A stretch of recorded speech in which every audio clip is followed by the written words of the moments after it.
Bienvenue à cette vidéo sur le système respiratoire. Le but du système respiratoire est assez simple. Si on dessine un être humain, l'être humain a besoin de faire entrer de l'oxygène et doit faire sortir du CO2. Maintenant, la raison que nous devons faire entrer l'oxygène dans notre corps et faire sortir le CO2, c'est que chacune de nos cellules, si on remplace le petit bonhomme avec une cellule, nos cellules sont en train de faire la respiration cellulaire et donc ont besoin de faire la même chose. Ils vont entrer de l'oxygène, ils utilisent l'oxygène pour brûler leur glucose et ils vont libérer du CO2. Alors l'oxygène qui rentre dans notre bouche ou dans notre nez se rend dans nos poumons et doivent ensuite se rendre jusqu'à nos cellules pour qu'elles puissent s'en servir. Elles vont produire du CO2. Ensuite, le CO2 doit retourner aux poumons et se faire expulser de notre corps. Les poumons remplissent essentiellement toute la cage thoracique. Alors, si vous regardez les petits ovales jaunes qui sont ici, j'imagine qu'ils sont jaunes, moi je les vois jaunes, ils délimitent la cage thoracique de chaque côté de notre corps et les poumons et le cœur remplissent à peu près tout cet espace. Si on regarde ce poumon ici, ça c'est ce qu'on appellerait le poumon droit. Et oui, dans cette image, le poumon droit est à gauche, car cette personne nous fait face et notre droite est sa gauche est notre gauche. Et donc, ça ferait de ceci le poumon gauche. Si on regarde le poumon droit, il est fait de 1, 2, 3 lobes. Alors, on peut voir les petites limites ici, là, qui délimitent les lobes. Alors, en voilà 1, en voilà 2 et en voilà 3 démarcations pour les lobes. Et si on regarde le poumon gauche, et on peut le mieux voir ici, parce qu'on a enlevé une section dans cette image-là. Alors ici, nous avons seulement 1, 2 sections. Alors 2 lobes pour le poumon gauche. La raison que le poumon gauche a seulement 2 lobes, c'est qu'on a dû faire de la place pour le cœur. Le cœur est au centre de notre poitrine, couvert par le sternum, et il est orienté légèrement vers la gauche, donc il occupe plus d'espace sur le côté gauche, et donc le poumon gauche est un peu plus petit que le poumon droit. Seulement 2 lobes sur le côté gauche et 3 lobes sur le côté droit. Maintenant, quand on inspire, on a 2 options. On peut inspirer par la bouche ou on peut inspirer par le nez. En réalité, il est toujours mieux d'inspirer par le nez et d'expirer par la bouche. Maintenant, on peut expirer par le nez aussi ou par la bouche, ça ne fait pas grande différence. Quand on inspire par le nez, il y a des avantages. Il y en a 3. Alors, le premier avantage, quand on inspire par le nez, la façon que nos cavités nasales sont construites, l'air touche plus les parois et se fait réchauffer. En plus de se faire réchauffer, dans notre nez, il y a du mucus et il y a aussi des poils. Et ça agit comme un système de filtration pour capter des saletés, de la poussière, des allergènes, des cochonneries, des bactéries, qui autrement s'infiltrerait jusque dans notre système respiratoire et pourrait causer des infections et autres problèmes. Alors, on réchauffe l'air, on filtre l'air et en plus, on va humidifier l'air quand elle rentre. Alors, en touchant encore les parois et le mucus qui est dans ces parois, l'air va devenir plus humide et pour faciliter l'échange gazeux, l'air a besoin d'être humide. Chaud pour ne pas trop abaisser la température de notre corps et humide pour assurer un bon échange gazeux. Maintenant, le trajet que l'air va suivre, c'est nos fosses nasales, ensuite passer à travers le pharynx. Encore une fois, le pharynx, c'est le mot scientifique pour la gorge. Et une fois qu'on traverse le pharynx, on va entrer dans l'ouverture du système juste ici, qui est la glotte. Et la glotte démarque aussi l'ouverture ou le début de cette petite structure juste ici, qui est le larynx. Alors ici, on peut voir le larynx vu de face, et ici, on peut voir le larynx vu d'en arrière. Qu'est-ce que c'est le larynx? Le larynx, c'est essentiellement notre boîte vocale. Là-dedans, on retrouve les cordes vocales, et quand l'air passe, soit dans une direction ou dans une autre, mais préférablement quand l'air sort, l'air fait vibrer les cordes vocales, et on peut faire du son avec notre voix. Et en plus, la bosse qu'on a dans notre cou, qu'on appelle la pomme d'Adam, est causée par ce bout de cartilage qui est juste là, qui fait partie de notre larynx. Attaché au larynx, nous avons le début de ce qui s'appelle le tube respiratoire, et c'est la trachée, qu'on verra mieux dans la prochaine image. Ici, on peut voir le larynx vu de côté avec des ligaments, du cartilage, toutes sortes de belles affaires, même du gras qui font partie de ce qu'on appelle la boîte vocale pour permettre de faire du son. Et comme nous avons vu dans le système digestif, nous avons juste ici la belle structure qui bouche. Alors ça va se refermer ici et ça va boucher notre glotte lorsqu'on avale. Autrement, ça demeure toujours ouvert pour laisser passer l'air en va-et-vient dans nos voies respiratoires. Nous avons ici une vue assez simpliste, mais quand même détaillée, de ce qu'on appelle l'arbre respiratoire. Mais c'est aussi le système respiratoire ou l'appareil respiratoire. Mais pourquoi l'arbre respiratoire? Bien, si on le virait à l'envers, on pourrait voir un genre de tronc, des branches, et au bout des branches, nous avons ce qu'on pourrait appeler des petites branches et même des feuilles qui portent le nom d'alvéoles. On verra ça dans 2 secondes. Alors, comme on a vu dans la dernière diapo, nous avons ici le larynx qui est notre boîte vocale. Alors, l'air va passer à travers ceci, va ensuite entrer dans la trachée. Maintenant, si on regarde la trachée, nous pouvons voir des stries. Maintenant, ces stries-là, ce sont des anneaux de cartilage. Maintenant, que font ces anneaux de cartilage? Ils empêchent la trachée de se refermer sur elle-même quand on se fait pousser sur le cou ou qu'on se ferait heurter le cou d'une façon ou d'une autre dans un sport ou peu importe par accident. Ces anneaux de cartilage-là gardent la trachée ouverte. Car si la trachée se ferme sur elle-même, à cause qu'elle est couverte de mucus à l'intérieur, elle collerait et on ne pourrait plus l'ouvrir. Et donc, on manquerait de souffle et on pourrait même en mourir. Alors, c'est la trachée. Alors, l'air va suivre la trachée, descendre jusqu'ici, et on ne peut pas très bien le voir, mais si je me mets en une différente couleur, allons-y avec le vert. Si on regarde ici, ça branche en 2 directions, parce qu'évidemment, nous avons 2 poumons. Alors, le tube, qui est la trachée, se sépare en 2 bronches. Les 2 bronches majeures ici.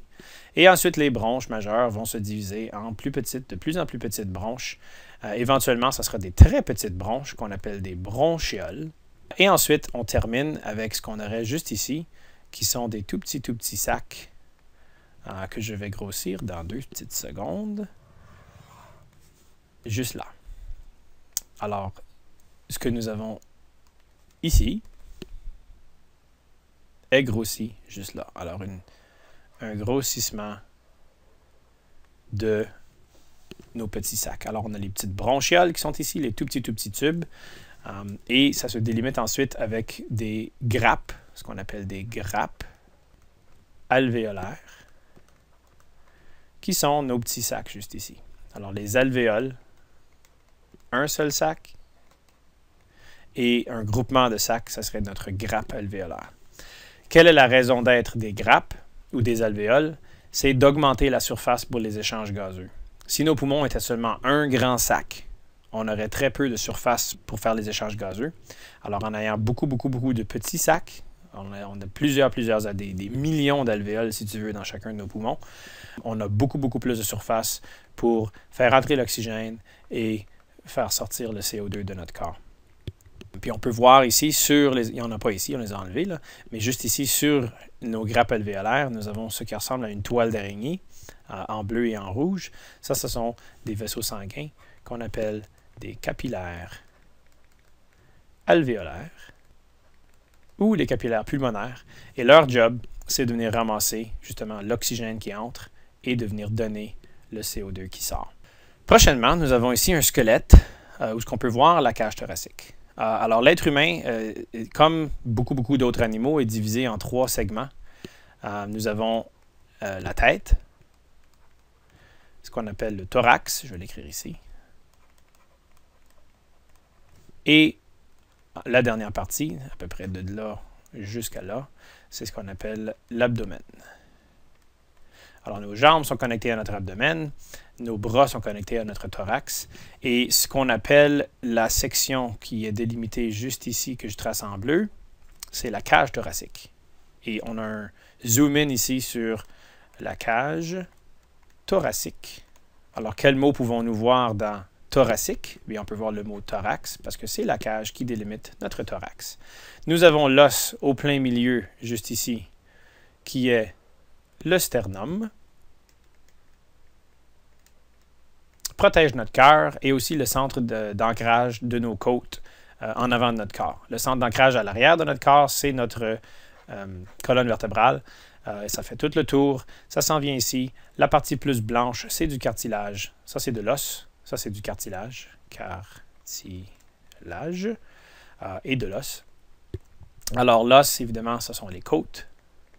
Et le cartilage attache nos côtes à notre sternum pour tenir solidement la cage thoracique. Nous avons une coupe de côtes qui sont pas connectées au devant de la cage thoracique, mais seulement connectées à l'arrière. Mais en général, la grande majorité de nos côtes, on a 10 paires de côtes qui sont connectées ou ancrées au sternum à l'avant. Qu'est-ce qu'il y a dans cette cage thoracique? Bien, si on y va avec le rouge, nous avons à l'intérieur de ceci nos deux... c'est mal dessiné, là, mais on prend le principe. Alors, à l'intérieur de la cage thoracique, nous avons les deux poumons. Maintenant, entre chaque côte, nous avons des muscles. Okay? Nous avons aussi des muscles à l'extérieur des côtes. Alors, fixons notre regard sur le côté gauche de cette image. Ces muscles-là se nomment les muscles intercostaux ou muscles intercostales au singulier. La fonction des muscles intercostaux, c'est d'augmenter. Quand ils contractent, ils vont augmenter l'espace entre les côtes. Il y en a d'autres qui vont tirer les côtes vers le haut. Et en augmentant l'espace entre chaque côte, on va augmenter le volume total de la cage thoracique. Nous pouvons aussi voir juste ici une petite partie anyway, du muscle qui est le diaphragme. Et on verra ça dans une autre diapo. Et ces muscles-là, ce seraient les muscles qui nous permettraient d'inspirer. Alors, lorsqu'on inspire, on va contracter ces muscles-là pour augmenter le volume de notre cage thoracique, contracter le diaphragme pour augmenter le volume de notre cage thoracique.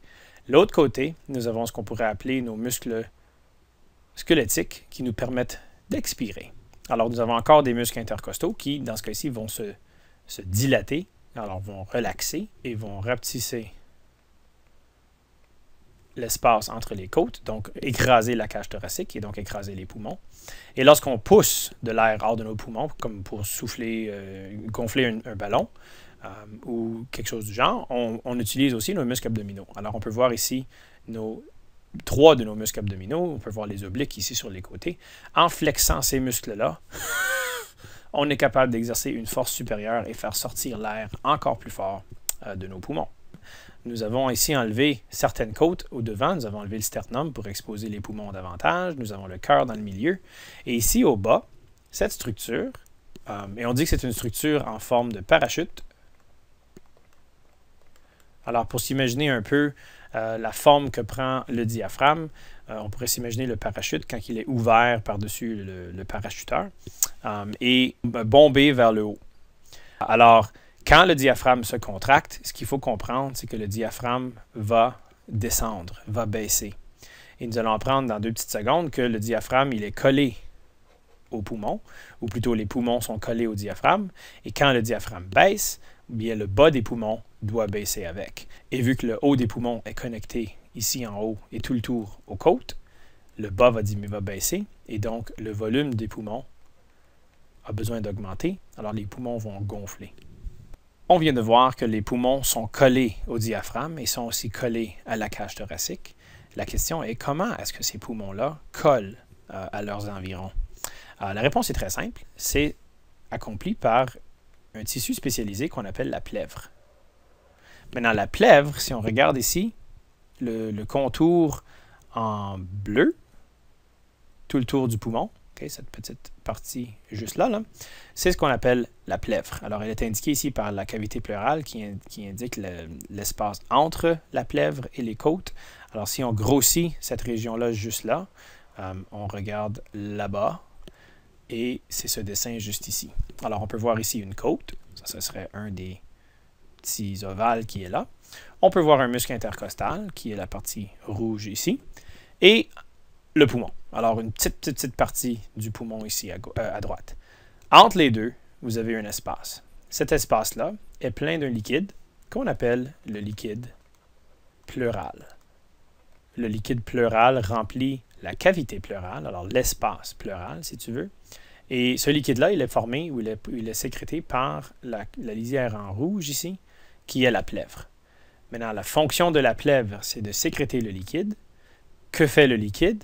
Bien, le liquide, c'est ce qui permet au poumon de coller à la cage thoracique. Et on peut s'imaginer le même principe ici. Les poumons vont coller avec le liquide pleural au diaphragme. Alors, le liquide pleural permet de coller et permet aussi de glisser. C'est-à-dire, quand les poumons gonflent, à cause que les côtes bougent ou que le diaphragme bouge, il y en a un qui va glisser par là-bas et il y en a un qui va glisser dans l'autre direction. Et à cause que ce n'est pas actuellement physiquement ancré l'un sur l'autre, on a un glissement qui est permis ici par le liquide pleural. Maintenant, les 4 formes de respiration. Le mot respiration, quand il n'y a pas un autre descripteur à côté, alors juste respiration tout court, ça signifie tout simplement l'action d'inspirer et d'expirer. Alors l'air entre dans nos poumons, l'air sort de nos poumons. Bien que dans l'air, il y a en grande partie 3 gaz, l'azote, de l'oxygène et du dioxyde de carbone, l'air est majoritairement formé d'azote. Alors, on parle ici d'environ 80% de ce qu'on inspire, c'est de l'azote. À peu près une vingtaine de pourcents, c'est de l'oxygène. Alors, on peut voir que ça fait déjà 100, mais c'est parce que c'est arrondi, là. Et il y a des traces de CO2. Alors, on peut parler là, de 0,03% ou de quelque peu de CO2. Quand on inspire, tout ça, ça entre dans nos poumons. Maintenant, lequel nous intéresse? Seulement l'oxygène. Alors, c'est lui qu'on va mettre dans notre dessin. Quand on expire, on va expirer les 3. On va expirer moins d'oxygène qu'on a inspiré, bien certainement. Mais ce qui nous intéresse quand on expire, c'est le CO2. Alors, c'est ce qu'on va représenter dans notre dessin. Alors, à quoi va ressembler le dessin? Bien, on va dessiner ici une alvéole, une représentation très schématique de nos poumons avec une seule alvéole. Et ici, on aurait une bronche. Maintenant, qu'est-ce qu'on veut voir lors de la respiration? Bien, on veut voir de l'air qui entre, et ça, c'est l'oxygène qui nous intéresse. Et on veut voir de l'air qui sort, et ça, c'est le CO2. C'est aussi simple que ça. De l'autre côté, la respiration externe, ça, c'est l'échange gazeux. Mais pas n'importe quel échange gazeux. On parle de l'oxygène qui entre dans notre sang et on parle du CO2 qui sort de notre sang. OK, alors le dessin ressemblerait à quoi?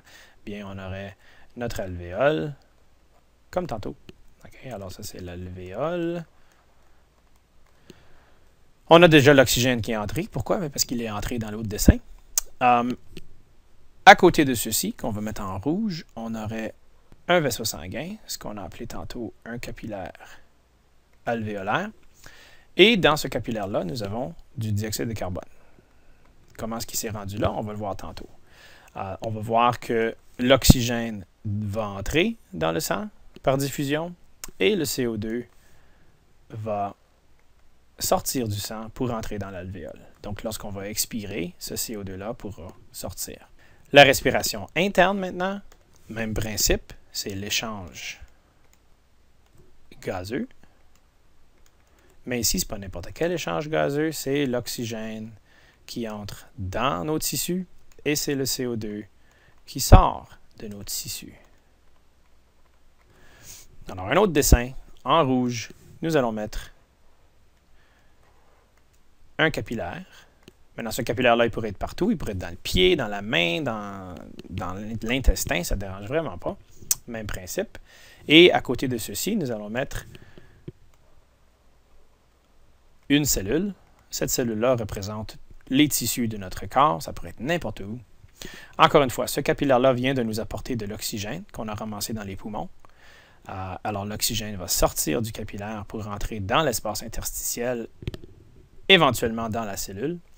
La cellule nous a déjà produit du CO2. Alors, on a du CO2 qui s'est accumulé dans l'espace interstitiel. Ce CO2-là va être ramassé par le sang. Je répète, ça, c'était un capillaire. Il va ramasser ça par le sang. Et le sang va apporter ça va ramener ça au poumon. L'autre côté, nous avons la respiration cellulaire. Maintenant, ça, si on est des experts sur la respiration cellulaire, c'est notre module 1. Alors, c'est tout simplement la production de glucose. On parle de respiration cellulaire aérobie ici, à l'aide de l'oxygène. Alors, à quoi ressemblerait notre dessin? Bien, nous avons une cellule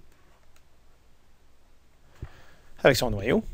Et on va lui dessiner une mitochondrie, juste pour être précis dans les détails. Puis, cette mitochondrie-là, elle fait quoi? Bien, elle prend l'oxygène qu'on vient d'apporter ici et va s'en servir pour brûler son glucose et produire du CO2 qu'on a vu s'accumuler juste ici. Alors, si on met les 4 respirations ensemble, nous avons le trajet complet de l'oxygène et du CO2 dans notre corps. On verra ça en détail tantôt. Mais avant, parlons très rapidement de l'inspiration et de l'expiration. Alors, nous avons ici une petite image qui représente les mouvements des muscles et des poumons lors de notre inspiration. C'est assez simple. Le principe est le suivant. Il faut que la pression dans nos poumons diminue si on veut faire pousser l'air. Alors, l'air va toujours être poussé dans nos poumons par la pression atmosphérique. Il faut que cette pression ici devienne plus forte que la pression ici, sinon l'air ne pourra pas rentrer. Comment est-ce qu'on fait diminuer la pression? Bien, on va faire 2 mouvements musculaires. Nous allons contracter les muscles intercostaux pour augmenter l'espace entre les côtes. Donc, la cage thoracique va gonfler et va emmener les poumons avec elle. Et nous allons aussi contracter le diaphragme pour baisser le diaphragme et apporter les poumons avec lui. Alors, le volume de la cage thoracique et des poumons augmente. Si le volume augmente, la pression à l'intérieur diminue et donc la pression atmosphérique devient maintenant plus grande que la pression intrapulmonaire. Ça veut dire la pression à l'intérieur du poumon. Et donc l'air est poussé par l'atmosphère dans nos poumons. Nous venons d'inspirer. Pour expirer, c'est l'inverse. On veut que la pression à l'intérieur de nos poumons augmente pour qu'elle devienne plus grande que la pression atmosphérique, qui, elle, n'a pas changé. Ce n'est pas nous qui inspirons et expirons qui va changer la pression atmosphérique. On a besoin d'augmenter cette pression. Encore une fois, c'est la pression intrapulmonaire qui va nous permettre de pousser l'air hors de notre poumon. Pour faire ceci, pour augmenter la pression, on va faire les mouvements inverses. On va écraser les poumons en diminuant le volume de la cage thoracique et on va écraser les poumons en relaxant, en dilatant le diaphragme pour qu'il remonte et écrase les poumons. Alors, le volume diminue, ce qui fait augmenter la pression et l'air est poussé hors de nos poumons. Ça ressemblerait à quoi? Bien, ça serait essentiellement inspiration, expiration.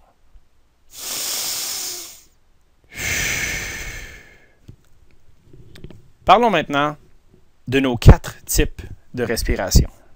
Nous avons ici un diagramme des alvéoles qui représente le fin fond de nos poumons, partout où on a ramifié les bronches jusqu'à temps qu'on arrive au petit sac respiratoire. Pour le simplifier, le diagramme, pour notre explication, on va juste le représenter comme ça. Alors, on peut voir la limite de chaque alvéole, mais on peut surtout voir ce qui se passe à l'intérieur de l'alvéole.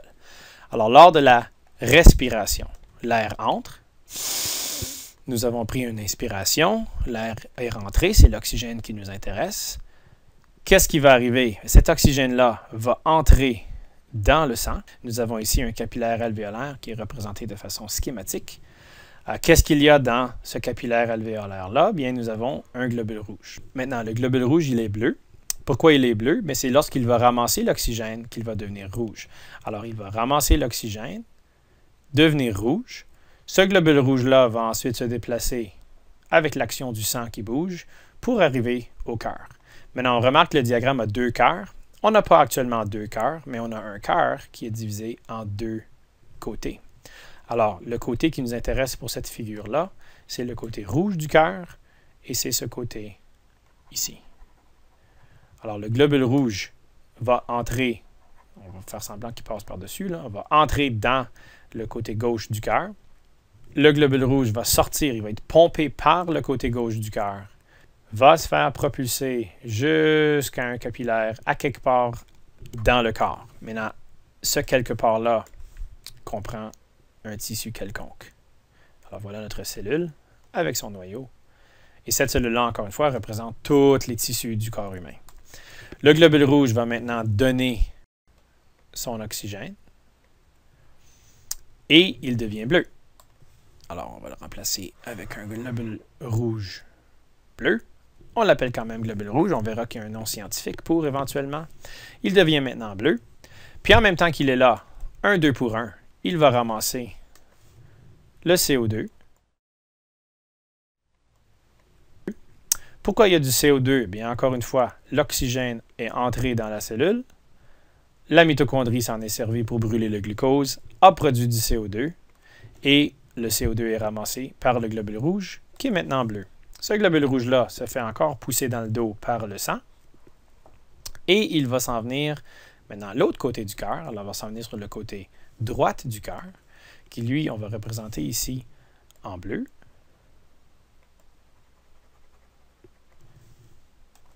Le globule rouge, qui est bleu, va se faire propulser jusqu'au poumon, c'est-à-dire jusqu'au capillaire alvéolaire, où on l'avait vu au tout début. Et vu qu'il transporte maintenant son CO2, il va donner son CO2 à l'alvéole, qui, elle, va ensuite s'en débarrasser lors de l'expiration. Nous avons ici nos quatre. Alors, nous avons ici nos 4 formes de respiration. Nous avons la respiration, l'air entre, l'air sort. Nous avons la respiration externe, l'échange gazeux auprès des alvéoles et le sang. Nous avons ensuite la respiration interne, l'échange de gaz auprès des tissus. Et nous avons la respiration cellulaire, l'oxygène qui est utilisé pour brûler le glucose et produire du CO2. Finalement, nous avons cette diapo qui nous démontre un spirogramme. Maintenant, c'est quoi un spirogramme? C'est un graphique. Alors, la seule partie de toute cette image qui est le spirogramme, c'est cette partie juste ici, le graphique. Spirogramme, par définition, c'est une représentation graphique de l'air qui entre, l'air qui sort, c'est-à-dire les capacités ou les volumes de nos poumons. On irait chez le médecin nous brancherait après ce qu'on appelle un spiromètre, soit un numérique comme celui-ci ou un plus simpliste comme celui-ci. On se met la bouche sur le dispositif qui est là, on tire l'air, on fait monter la petite balle ou on fait enregistrer avec les chiffres qui sont juste ici et on mesure une certaine quantité d'air qui est entrée dans nos poumons. Une personne typique en santé peut contenir environ 6000 millilitres d'air dans ses poumons. Un athlète professionnel ou un nageur professionnel en aurait plus. Alors, ce qu'on aurait juste ici, si on avait des zigzags qui faisaient ça comme ceci seulement, on serait en train de faire entrer et sortir ce qu'on appelle le volume courant, qui est à peu près 500 millilitres. Maintenant, si on prend une inspiration forcée, alors une grande inspiration, et on s'en va jusqu'au maximum d'air possible que nos poumons peuvent contenir, c'est-à-dire de là jusqu'à là, nous parlons maintenant de notre volume de réserve inspiratoire. Si, autrement, nous prenons une expiration forcée, comme on a vu tantôt, en utilisant nos muscles abdominaux pour pousser l'air hors de nos poumons, on parle maintenant de volume de réserve expiratoire. Et finalement, nous avons cette petite quantité d'air juste ici, qui s'appelle le volume résiduel. Maintenant, celui-là est facile à retenir parce qu'un résidu, ou ce qui est résiduel, c'est ce qui reste, ou ce qui demeure. Et le volume résiduel va toujours demeurer, ce n'est pas toujours le même, l'air est constamment mélangé avec la nouvelle inspiration et la nouvelle expiration, mais environ 1000 à 1200 millilitres d'air devrait demeurer, j'ose pas dire trappé, mais devrait demeurer dans nos alvéoles pour permettre aux alvéoles de rester gonflées. Si on élimine toute l'air, alors si on descendait là jusqu'à 0, on enlèverait toute l'air qui devrait se retrouver dans l'alvéole. Et si on enlève toute l'air de l'alvéole, bien l'alvéole va tout simplement s'écraser sur elle-même. Elle est très humide à l'intérieur et donc elle va coller et on ne pourrait plus respirer. Alors, le volume résiduel est essentiellement là pour empêcher nos poumons de s'affaisser. Ce qui veut dire s'écraser sur eux-mêmes et nous empêcher de respirer. Si on combine certains volumes, je ne rentrerai pas dans ça en détail, mais si disons on combine le volume de réserve inspiratoire et le volume courant, on forme ce qu'on appelle la capacité inspiratoire. Et un autre exemple, le volume de réserve expiratoire avec le volume résiduel, c'est ce qu'on appelle la capacité résiduelle. Nous avons aussi la capacité vitale, qui est celui-là, celui-là et celui-là, et la capacité pulmonaire totale, qui s'explique tout seul parce que c'est capacité pulmonaire totale, donc le 6000 ml au complet.